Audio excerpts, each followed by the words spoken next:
Good morning, Internet. It is Wednesday, the 19th of August 2020, and we have another New York Times medium Sudoku for us.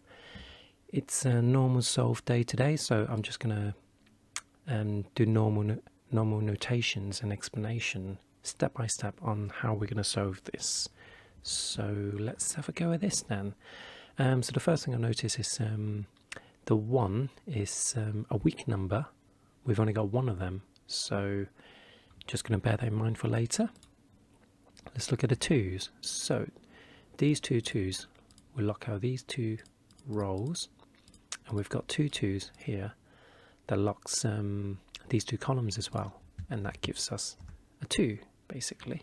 So just going to switch to candidate mode. So these 2's together locks a pair of 2's in the middle row. These 2's as well locks columns 7 and 8, leaving me with two possible cells, one of which sees another 2, so that gives us another 2. And finally, the two 2's that we've just unlocked allows us to pencil in one last 2's in those two cells.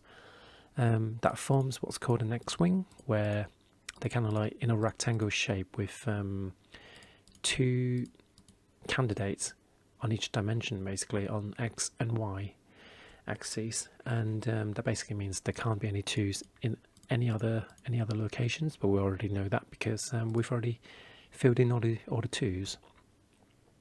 So let's move on to 3's. I can see a pair of 3's there because of these two 3's locking the columns and that 3 locking the row.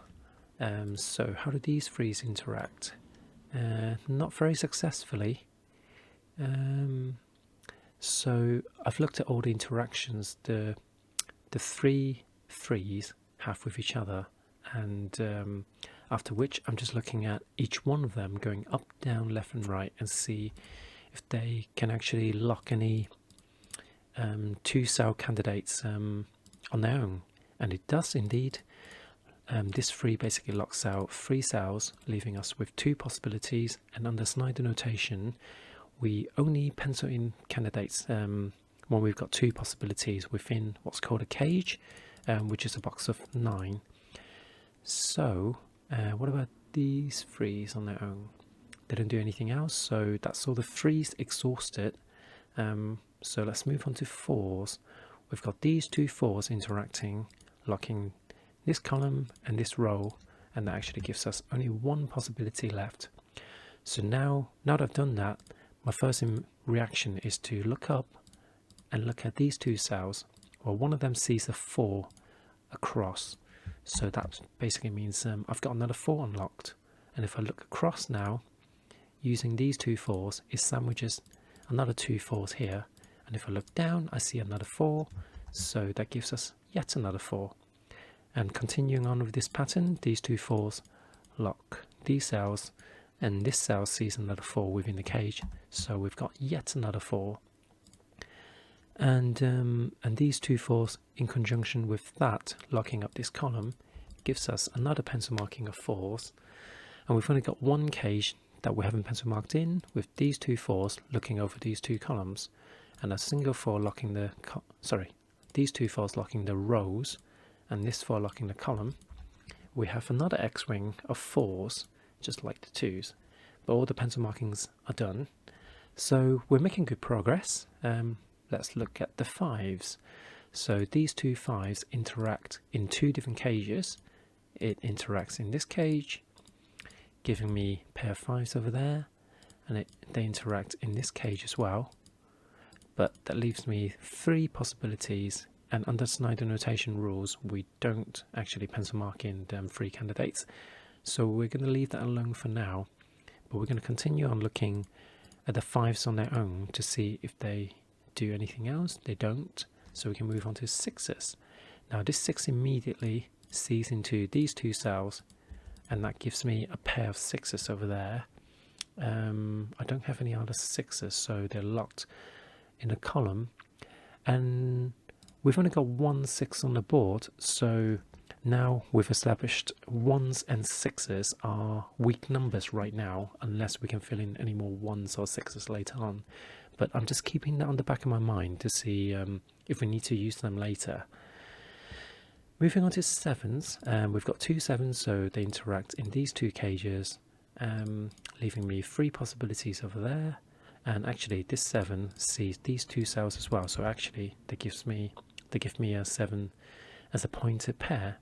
So now these 2 7s, well, these 2 sets of 7s will lock these 2 columns, leaving me with only 1 possibility of a 7 down here. And that 7 on its own gives me another pointed pair of 7s, allowing me to lock another pair of 7s over here, because this 7 sees that column, and I've got 7s locked down on rows 8 and 9. So what else can we do? Well, going back to the 7-6 pair, whenever we have a pair, it means those cells are no longer in play. What that means is since if the 6 is here, the 7 has to be here, and vice versa. If the 6 is here, 7 has to be there. That means no other digits can go into those cells. It also means 6 and 7s can't go in any other places. And with that in mind, and we've got 2 cells left, that means we've only got 2 possibilities in these 2 cells, and they are 1s and 5s. So that creates another pointed pair of 5s. So the pointed pair of 5s locks this row, because within this row the 5 has to exist in this cage here. So these 3 cells are out of play as a pointed pair, and in conjunction with that 5 locks out rows 5 and 6, and this 5 locks column 6, which means 5s are locked in those 2 cells. Can we do anything else with that? I don't think we can. So where were we? I think we were looking at 6s. So let's see if we can do anything else with 6s. 6 is now locked in these 3 cells, because again, pointed pair of 6s locks column 1, and I've only got column 2 in play, but we haven't got any 6s over there on the right hand side, so we can't actually narrow it down to 2 possibilities just yet. So why don't we look at these 3 cells, because 6s are now locked in these 3 as well, but again there's nothing across on the right, so we can't do anything with the 6s, and I think we just need to see if this 6 on its own does anything else, and I don't think it does. So let's move on to 7s. Actually, I think we were working on 7s before. Yeah, I was mistaken in thinking that we were working on 6s. So 7s, what else can we do with 7s? Looking at all the interactions, I can't see anything, so I'm going to move on to 8s now. So we've got quite a few 8s. These 2 8s locks columns 8 and 9, which means 8 has to be here in this cage, and we've just eliminated a 4 pencil marking, leaving us with a single 4 left, so that now has to be a 4. So that in turn eliminates the pencil marking 4 down there, so 4 and 7 are now resolved. So that 7 along with that 7 locks another pair of 7 thanks to this 7 across, and that creates what's called a dead end for me. I can't do anything with this pointed pair of 7s, so I'm going to rewind back to where I was. This 7, if I look across as well, nothing new is happening, because I've already pencil marked in the 7 or fill in the 7 on the left hand side. So what about a 4? A 4 doesn't do anything either, because all the 4s are filled in both left and up directions. So rewinding back, I've actually lost my place. I think we did maybe an 8. Yeah, so let's look at this 8. This 8 in conjunction with that 8 locks the 8s in here. And we have ourselves another kind of 2 and 8 pair situation. Remembering the rules, if one is a 2, the other has to be the 8. And if the other is a 2, this has to be an 8. That means it pushes all the other digits out, which means 3 is now pushed out. And now we have ourselves another confirmed 3 down here. And that 3 knocks out that pencil marking, giving us another 3. And now if I continue the chain looking up, so in conjunction with that 3, it locks out these 4 cells via column or rows So we've got another pair of pointed 3s there. So if I look back down, since it's a pointed pair, well, it works back together with this 3 to lock another pair of 3s down there because of a 3 locking row number 7. And now we've arrived at a dead end. So let's rewind back. We're looking at a pointed pair of 3s. It doesn't do anything to the left hand side, so that's no use for us. Let's rewind back to the 3 back here. Nothing else happening, except for the fact that we now have a cage with just 2 possible cells left, and they have to be 1 and 9. So why don't we pencil mark those in? So the board is looking pretty healthy now. A lot of cells are populated or are locked in pairs, leaving very few, well, less cells to play with, basically. So should we continue on with the 8s then? So this 8 looks across, and in conjunction with this 8 locking this column gives us another pointed pair of 8s. Now the 2 8s also work together to lock another pair of 8s over here.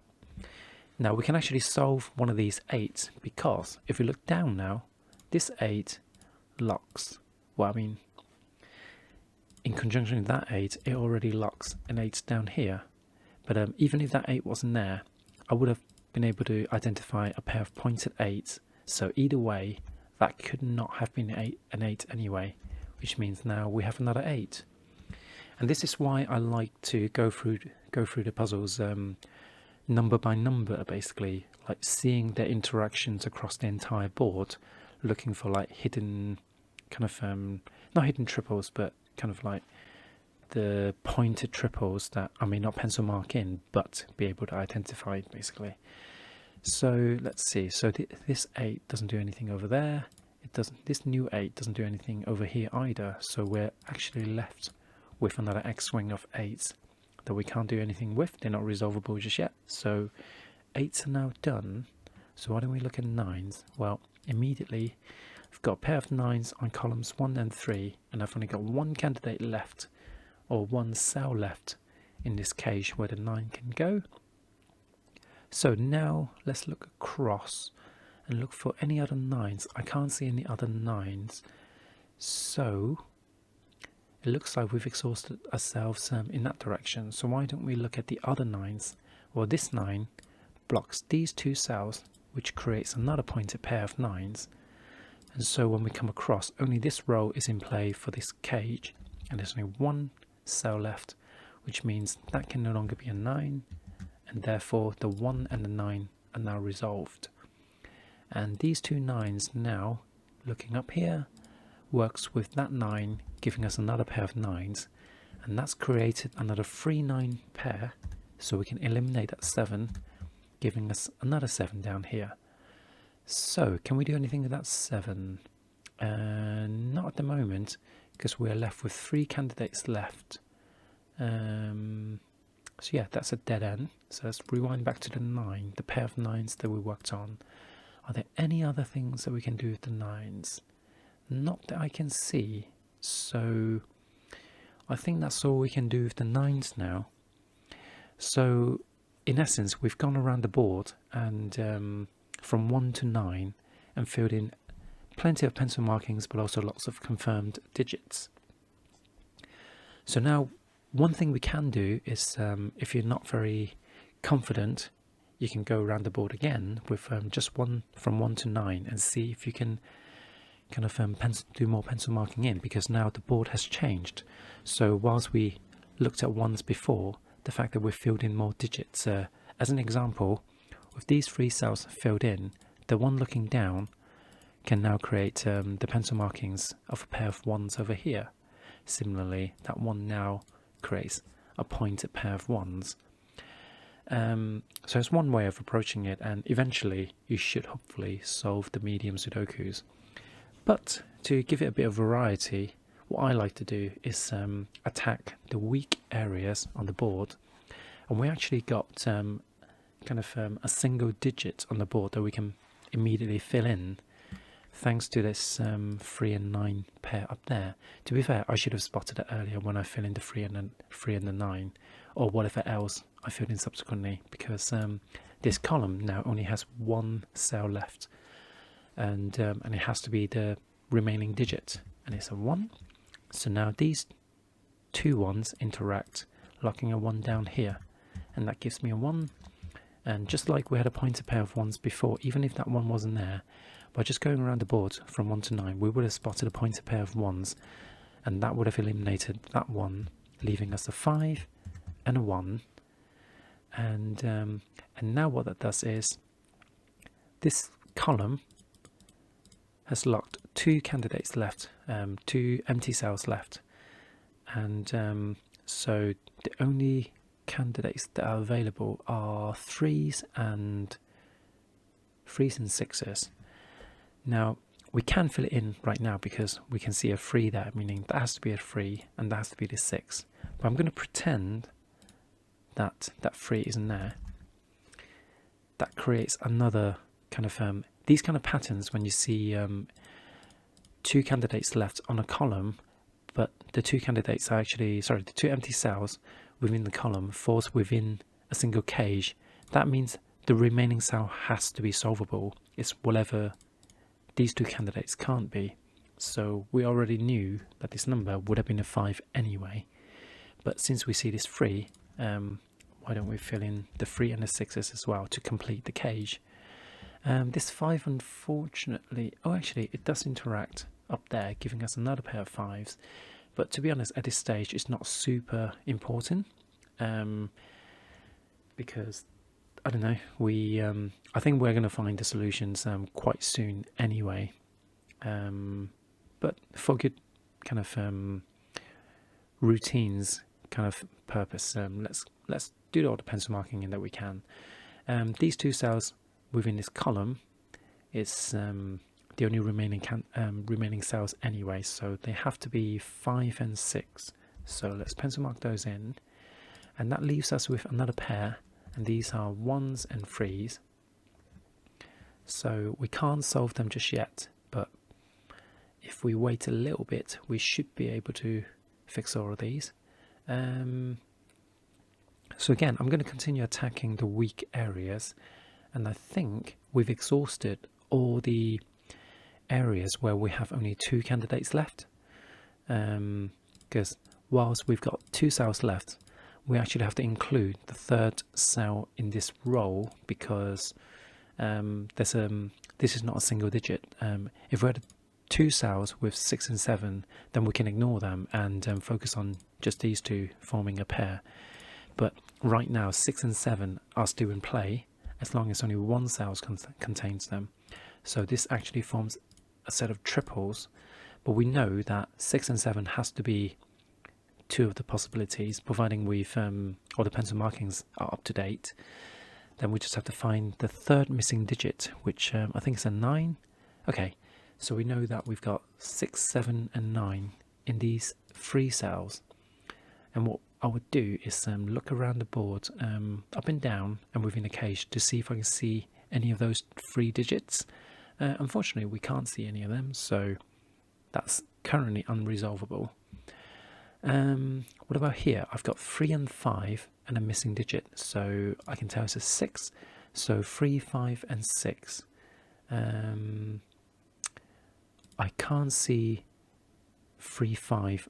I can see a 3 and I can see a 3 over there, but I can't see the 5 and 6. So in essence, actually that does help me, because 3 can't go in this cell because of this 3. That 3 should have been cleaned up anyway, so that was already a 3, and that actually leaves me a 5 and 6 pair, and that's the 5 and 6 as well, which creates a pair of 5s and 6 on this row. And that means I've got another pair in here, which are 1s and 8s. Well, the 1 sees that cell, so that has to be an 8 and that has to be the 1. And now we're cooking with gas, because this one now, along with these 2 1s, tells me that that has to be a 1, so therefore that has to be the 5. And now these 2 5s look down and pushes the 5 in this cell, which forces a 9 over here. What that 5 also does is it resolves the 6 and the 5 over here, which in turn says that's not a 5, it has to be a 6, which in turn says the 5 has to be there because I've just eliminated a 5 within that cage, leaving only one possible 5s. And now we are left with a 1 in this cell that's out of play because 3 and 9 are not in play anymore, so whatever is remaining has to be in the remaining cell, and that 1 sees this cell. I've got 1 free pair there, so they are now resolved. And I think that's all the 1s. What about the 3? Does that 3 do anything? Yes, it comes back here to the same cage and actually forces the 3 over there and 9 over here. And now, if we have a look, we can't solve the 9s just yet. But if we look at this cell, there's only 1 cell left within this row, but I've not cleaned up the pencil marking in. So sometimes that happens towards the end when there's so many chain reactions going on that you're probably not going to clean up all the pencil marking straight away. It may be a good habit to do that, but I think a lot of times it slows you down a little bit either way. So I tend to just focus on the chain reaction and unlocking the digits and not focus too much on cleaning up all the corresponding candidates. But these 2 6s now locks another 6 down here, and now the 6 looks down, blocking this cell within this cage. Well, these 2 cells are already locked up by the 2 and 8 pair, therefore the 6 have to be in these 2 cells, creating a pointed pair of 6s, which looks down into this cell, so this cell cannot be a 6 anymore. And in conjunction, well, I mean, there are only 2 cells left anyway, so if that can't be a 6, it has to be a 7, and the 6 has to go there. And now this looks back up. This 7 blocks those 2 cells, and since we only have 1 cell in play, gives us a 7 here, and looking over here removes the 7, creating the 7 and the 6. And I think, yeah, this 7 and that 7 also locks another 7 up here. So now that's all the 7's done. It pushes a 2 over here, which pushes the 2 in here, and the 8. And I've only got 1 cell left in this cage, and it is a 9. And I've got a 9 in here, so the remaining 9 has to go there. And finally, I've got myself a 6, and that solves today's New York Times medium Sudoku. I hope that's been useful. If there are any other, I don't know, improvements I can make with my videos, I really appreciate any comments, because I would like to grow a channel for Sudoku videos. So yeah, if you guys can let me know in the comments below if there are any things you'd like to see, I can try and work this channel. And please like and subscribe as well if you come across it and you're not already a subscriber. So I will see you tomorrow. Bye.